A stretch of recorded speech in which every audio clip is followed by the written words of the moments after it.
We'll bring it to you the second we hear. Many people believe that is likely to happen. It is also almost universally assumed in the United States that that attack can take place with minimal risk. But is that true? Are there possible hazards to a serious strike? Douglas Macgregor is a retired Army colonel. He's author of the book Margin of Victory, and he joins us tonight. Colonel, thanks very much for coming on. So assuming this does happen, right, and again, many people believe it will, what are the risks? Well, it depends on the option that he selects.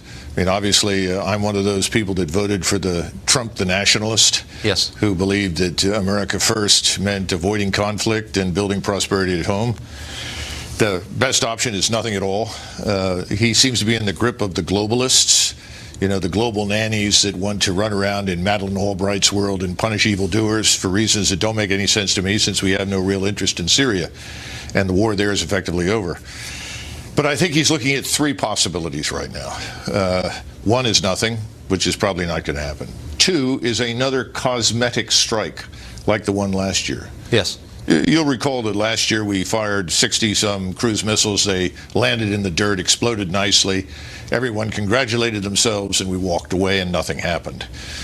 The third option is a serious air and sea-based assault with missiles, aircraft, against a number of very sensitive targets where potentially we could end up killing Russians, Iranians, as well as Syrian government forces and potentially civilians.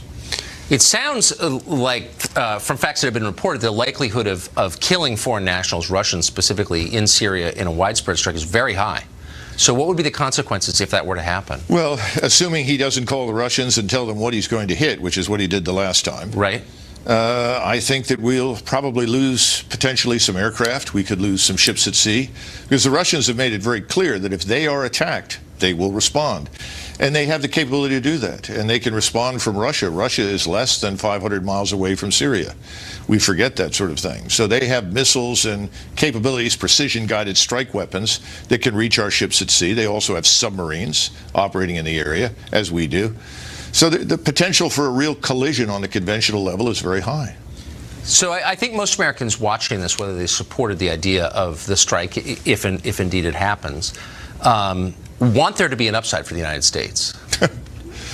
The only upside that I can see is non-intervention, because we don't have anything at stake. If we get involved and we do something along the lines of the third option that I described, and we lose people, Americans are going to say, what? What happened? Why? What's the rationale for this? Remember, Trump used to say over and over and over again, what's in it for us? And he pointed to the last 15 years and said trillions and trillions of dollars lost, nothing achieved. What are we trying to achieve? What's the end state that we're looking for? If all we're doing is expressing our righteous indignation at the alleged use of a chemical weapon, we're kidding ourselves. There are no good guys on the ground in Syria. Any number of people could have done this. So who are the figures in the president's orbit encouraging this? Who isn't? I mean, this is the question that, you know, we raise routinely. Again, it's back to the globalist versus the nationalist. He seems to have lots of globalists around him. I'm sure John Bolton is excited at the prospect of bombing somebody somewhere. I suspect that he's being supported in the Pentagon as well. Who's going to push back against this? I don't know. I've never seen any evidence for serious pushback. Someone who says absolutely not. So the president seems to be on his own, if he's still the nationalist that he said he was. Clarify, if you would. I mean, you make, I think, a pretty strong case for not doing this. What would be the case? What is the case being made to the president for doing this? Well, I think he's being told that he has no choice, which is absolutely wrong. He's the president of the United States. He does not have to intervene under any circumstances. But the globalists are saying, well, it's a matter of global leadership. You have to be seen as being on the moral high ground. Remember, hypocrisy is the tribute that vice pays to virtue. We have a lot of hypocrisy in this town about what is right and what is wrong and what is moral and what is not. And I think he's going to be presented with this specious moral argument. There's nothing moral about coming into a war where 250,000 people have already been killed. You've been around this sort of thing your whole life, yes, many decades. Are you surprised by the support that this decision is getting from the left, from liberals on other channels? No, not at all, because I think the left-right dichotomy is very misleading in this town. I think you have nationalists and you have globalists. The globalists dramatically outnumber those of us who are preeminently concerned about what's in the interest of the United States. They're living in Madeleine Albright's world. And the president is in danger of joining the likes of LBJ and George W. Bush, failed presidents, failed administrations involved in failed wars, by listening to these people. He should not act. If he doesn't act, then he can feel quite comfortable because he's in the company of George Washington, John Adams, and the men who said, we don't want to be part of other people's wars. Colonel Macgregor, thank you for that. We'll be monitoring the White House all night for any news on Syria, obviously.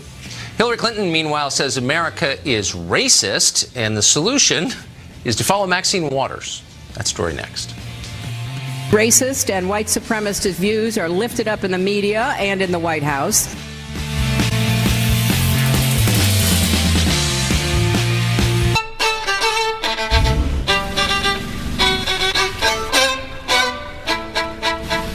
The all-new 28. Tonight, sometime this evening, this obviously the decision about possible U.S. military retaliation for that chemical weapons attack in Syria on April 4th. We do know that the vice president, who's in Lima, Peru, was hurried out of a dinner, a banquet there, and has returned to his hotel in Peru. And we have breaking news out of the Pentagon. Jennifer Griffin is standing by there with what she's hearing from officials. Jen. Tucker, I am hearing from a senior administration official that the U.S. has taken the decision to strike Syria in response to its use of chemical weapons. That is from two administration sources. We spoke to them tonight. We do expect, as Brett mentioned, that the president will address the nation this evening. We have been on standby here at the Pentagon. We have been reporting all evening that U.S. military assets have been in position now for several days. We expect certain naval assets that we have mentioned to be involved in that strike, including the USS Donald Cook. We have been reporting that there is a French frigate in the Eastern Mediterranean. We have also reported that the British Prime Minister has authorized the use of submarines in the strike. We know that the president spoke again to Emmanuel Macron, the French Prime Minister, today, and that Macron himself called the Russian President, Vladimir Putin, earlier today to offer an opportunity to return to some sort of peace negotiations in Syria to end the 7-year civil war. But tonight we can report from administration officials that the U.S. has taken the decision to strike Syria in response for its use of chemical weapons. Tucker? Thanks, Jen. Okay, Tucker, just to follow up, this, remember, is just 1 year after the U.S. struck in Syria, April 7th, 2017, 59 Tomahawk cruise missiles from 2 Navy destroyers in retaliation for the sarin nerve gas attacks then. So we are now 1 year later, and it appears, as Jen is reporting from 2 different officials, that the decision has been made to move forward with this strike. What exactly that looks like and how different it may be from the 59 Tomahawk cruise missiles a year ago, we don't know. John Roberts is on the north lawn of the White House with what he's hearing there. John? We're just a little less than 10 minutes away now from what we're expecting to be a presidential statement out of the diplomatic reception room, which is an area here at the White House that the president has been favoring lately in terms of making official statements. That's where he was when he held his nose and signed the omnibus spending bill. And now it looks like we're going back into the diplomatic reception room again tonight. I can tell you that over the last 3-4 days, the White House has been a hive of activity as the president's national security team has met repeatedly here. Most recently, a deputies meeting at about 5 o'clock this afternoon. Looks like they were just putting dotting the final I's and crossing the final T's in preparation for whatever the president is going to announce tonight. Brett? John, we want to bring Tucker back in here. You know, it's been interesting to watch this decision-making process. You just had a guest on, Tucker, talking about that and how the president is getting to this point. But obviously, he was out on a limb with what he tweeted directly earlier in the week. And it seemed like as the week went on, we were getting closer and closer to this very decision that's been made tonight. Right. So tell us how, since you cover this closely and you know everyone involved, tell us how you think we got to this point. This is clearly not something that he ran on, and it's inconsistent with a lot of the things that he said over the years, barring the existence of information that's very different from what we know publicly. Who in his orbit do you think was encouraging this decision? Well, clearly, his new national security advisor is in the position, at least previously, has said.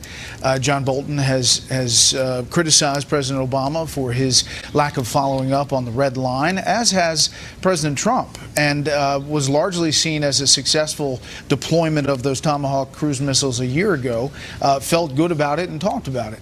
I think Bolton was probably actively involved here. The inside skinny that we get from officials around town is that there was a battle back and forth about the level of response. Not that there was going to be no response, but what it would look like and whether it would include aircraft and what it looks like. And we're still trying to get tonight what that might be, Tucker. Yeah, we certainly are. Interesting. So your sources suggest that John Bolton was, and it would make sense, but would be an advocate for this. Yes, 100%. And, you know, once the president said what he said on Twitter, and obviously he walked it back a bit, saying it could happen at any time, it is in the same position as the president of the United States laying down a marker and saying something, and if it had not been followed through, based on the intelligence they had, they say that the Syrian military is 100% behind this. Now, yeah. I know what you've been talking about and talking through, but the officials we're talking to say they're confident on the intelligence. Yeah, they've said that to me too. Thank you, Brett. We're going to be checking, of course, in with Brett Baird for the rest of the night as we follow this unfolding story. The president is set to speak in about 4 minutes from now. I want to go back to Colonel Macgregor, who's still here in the studio with us. So the idea that the United States could know for certain that the chemical attack... And people have been killed in this war. This war is about over. The Turks, the Iranians, and the Russians are going to divide up Syria. That's inevitable. They hopefully will be able to establish peace, but that presupposes that they can all reach an amicable solution. The question is, why are we doing this? Well, we're obviously being pushed by other countries to do this, and is it possible, since we are doing it, and we're going to hear the details in about 3 minutes, is it possible to act in a way that helps us, that benefits the United States? Well, frankly, no, because, again, this is over. The decision has been made. We have no role in Syria for all intents and purposes. Secondly, the targets, if they are only Syrian targets and we are informing the Russians ahead of time, are irrelevant. The Syrians don't have enough. I stop you there and ask, do you think it's likely that, as in the case last year, that we've alerted the Russians where we're striking so they can move their troops out of the way? I suspect so. I think so. I'd be surprised if we did not. Because, again, do we want to risk a serious confrontation with the Russians? I hope the president will tell us when he speaks. But I suspect he will say, yes, we have informed the Russians because we're pinning this exclusively on the Syrian government. But hitting the Syrian government installations is irrelevant. So the attack, the missile strike almost exactly a year ago, took place less than a week after the United States announced a change in its policy towards Syria, that we're no longer going to try and take out the Assad government. Right. Less than a week later, there was this chemical attack that we said the Assad government committed. This attack comes about a little over a week after we announced another policy change, which would be pulling our 2,000 troops out of Syria. Do you have to be a conspiracy nut to see that maybe there's a connection between the changes in policy and these chemical attacks? No, I don't think you do. And that's why I think Americans should be skeptical of what they're hearing. It would have been better to have had a thorough investigation by a third party. We went through this in the past in Europe. We had the Finns come in who were considered to be reliable, uninvolved partners that settled these kinds of issues. I don't think we want to settle the issue. I think we want to strike. I think there is an enormous amount of support and interest inside the United States in Washington, in the Department of Defense, in the State Department, to keep us in Syria, to keep that little 2,000-man force up in the northeastern corner of that country. I think it's foolish. I think it's self-defeating and unnecessary, and it actually raises the stakes down the line. I think we should get out. I agree with the president. It also raises the question, who's in charge? I mean, you can elect a president on the basis of one thing, and you find out that, you know, the person you voted for is not really in charge. Well, the swamp seems to be everywhere. Yeah, it does. Of course, there's a lot going on, and we're going to relinquish this show, but Fox coverage, of course, will continue. Bret Baier, Jennifer Griffin, the entire Fox News team will be here throughout the night for developments on Syria. We're looking where it looks like we're about 20 seconds away from what we think will be a live address from the President of the United States from Washington. As you heard Bret Baier say, by the way, the Vice President is traveling in South America, Peru.